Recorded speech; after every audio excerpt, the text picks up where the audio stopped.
जब नेता वोट मांगने जाता है तो बहुत बड़े बड़े वादे करता है और सब्ज दिखाता है, मैं आपके लिए ये कर दूंगा, मैं आपके लिए वो कर दूंगा, आपको चांद तारे तोड़ लाऊंगा। इस तरह के बड़े बड़े वादे जनता से किए जाते हैं और जब नेता को जनप्रतिनिधि बना देती है जनता और वह जब विधानसभा या लोकसभा में पहुंच जाता है, उसके बाद वादे इरादे सब खत्म हो जाते हैं। उसके बाद जनता अपनी समस्याओं को लेकर त्रस्त रहती है और नेता के पास अगर जाते हैं तो सबसे पहले टाइम लेना पड़ता है। टाइम लेकर समस्या बता दो तो फिर वह भूल जाता है, कई बार उसे बताई जाती है फिर भूल जाता है और जनता अपनी समस्याओं से त्रस्त रहती है। और इसका सबसे बड़ा उदाहरण आपको आज मैं दिखाने जा रहा हूं कि ये जो सब लोग हैं, रतनगढ़ जो चूरू जिले की एक विधानसभा सीट है जहां जिला अस्पताल बन चुका है, वहां की समस्याएं, और समस्या कितनी सी है कि 42 डॉक्टरों की वहां पोस्टिंग होनी चाहिए लेकिन वहां डॉक्टर नहीं है। और रतनगढ़ जयपुर बीकानेर राष्ट्रीय राजमार्ग पर प्रमुख कस्बा है, बड़ा नगर है, वहां पहले बीजेपी के विधायक थे, फिर अब कांग्रेस के विधायक हैं। पहले कांग्रेस की सरकार थी, अब भाजपा की सरकार है। जिला अस्पताल तो घोषित कर दिया लेकिन जिला अस्पताल घोषित करने से पहले 42 डॉक्टरों की वहां जरूरत थी लेकिन वहां एक भी डॉक्टर नहीं है। पिछले दिनों डेपुटेशन पर 2 डॉक्टर लगाए गए लेकिन वे भी अब नदारद हैं। ऐसे में 220 किलोमीटर से आम जनता को अपनी समस्याओं को लेकर जयपुर आना पड़ रहा है। तो यह इतनी बड़ी त्रासदी है कि सरकारें बात करती है, जनता की समस्याएं दूर करने की बड़ी बड़ी बातें करती है। अब आप खुद देख सकते हैं कि 220 किलोमीटर पैदल चलकर अगर जनता को डॉक्टर लगवाने के लिए जयपुर आना पड़े और रतनगढ़ जैसे शहर के अंदर यह स्थिति है तो आप सोच सकते हैं दूर दराज के गांव में क्या स्थिति होगी। जो लोग रतनगढ़ से चलकर आ रहे हैं, अब उन्हीं से अपन बात करेंगे कि आखिरकार क्या समस्या है। सबसे पहले अपना नाम बताइए। मेरा नाम अमरचंद माली है और मैं रतनगढ़ विधानसभा से हूं। हमारी पैदल यात्रा का मुख्य रूप से 2 मुद्दे हैं। 110 गांव की आबादी है, उसमें 110 गांव की आबादी है। करीब छोटे बड़ों को देखा जाए तो 4 लाख लोग वहाँ रहते हैं। 110 गांव में 4 लाख लोग रहते हैं, छोटे बड़े। तो 2 हाईवे गुजरते हैं, एक मेगा हाईवे, एक बीकानेर जयपुर हाईवे।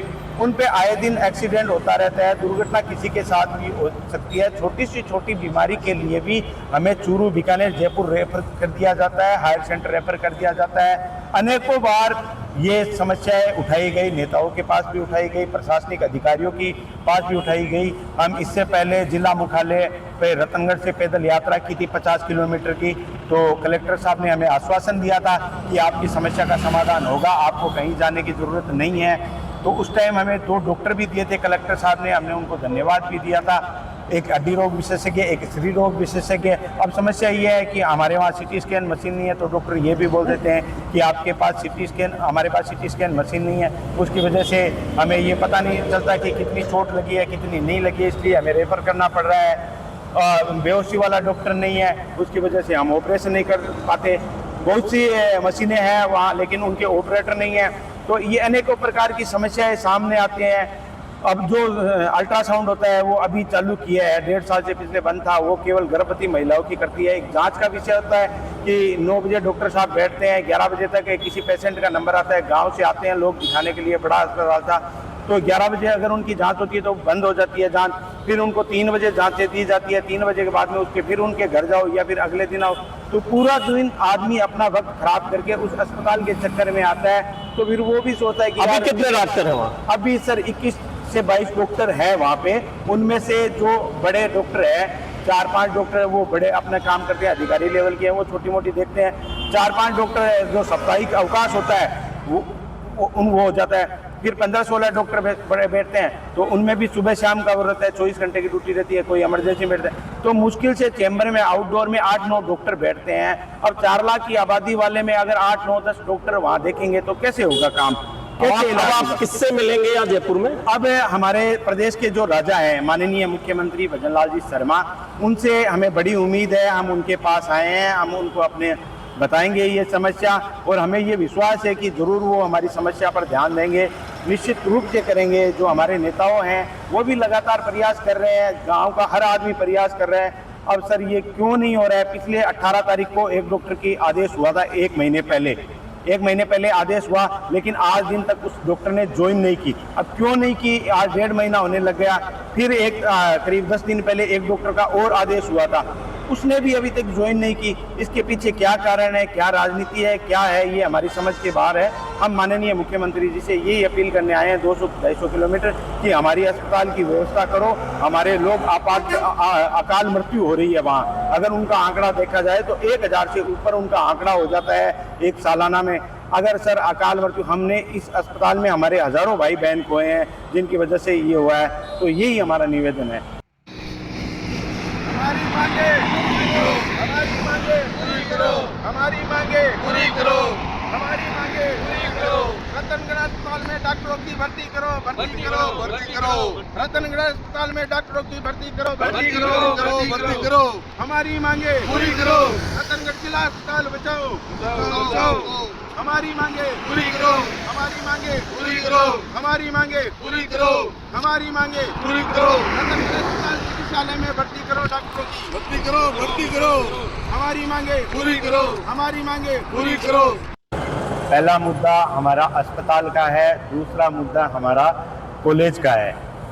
तो कॉलेज में लेक्चररों का अभाव है, वहाँ लाइब्रेरी, ज्योग्राफी, ये कुछ फैकल्टी खुलनी है। पहले भी हमारे नेताओं ने वादे किए थे, बच्चे वहाँ पढ़ने के लिए दूर दूर जाना पड़ता है, फतेहपुर और सीकर, बीकानेर, जयपुर, यहाँ पढ़ने के लिए जाना पड़ता है। आपने सरकार के प्रतिनिधियों से जब कहा, कितने दिन हो गए इस समस्या को? सर ये समस्या तो कंटिन्यू चलती आ रही है और सरकार के प्रतिनिधियों से भी बात हो चुकी है और प्रशासनिक तौर पे भी बच्चों ने ज्ञापन दिया था। सब प्रयास कर रहे हैं कि ये मांगे उनकी जल्द से जल्द पूरी की जाए, ताकि जो हमारी बहन बेटियां पढ़ने वाली होती हैं उनको हमें हमारे क्षेत्र से दूर ना भेजा जाए।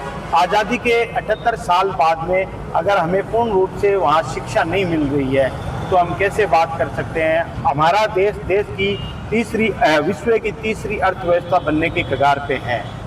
हम सभी ये चाहते हैं कि हमारे गांव का विकास हो, हमारे शहर का विकास हो, हमारे राज्य का विकास हो, हमारे देश का विकास हो। अगर सही तौर पे शिक्षा मिलेगी तभी विकास होता है। और अस्पताल का जो बता रहे मुद्दा, डॉक्टर कब से नहीं है, उस पे मैं आता हूँ, अस्पताल पे आता हूँ। जो शिक्षा के मुद्दे की हम जो बात कर रहे हैं ना, इस शिक्षा के पहले ये बता देता हूँ, हमारे जो बहन बेटियां हैं उनको दूर जाना पड़ता है। दूर जाने की वजह से उनकी शिक्षा अधूरी रह जाती है, उनको घर में रखना पड़ता है। अब आजकल का माहौल भी ख़राब है तो ज़्यादा दूर भी नहीं भेज पाते उनको।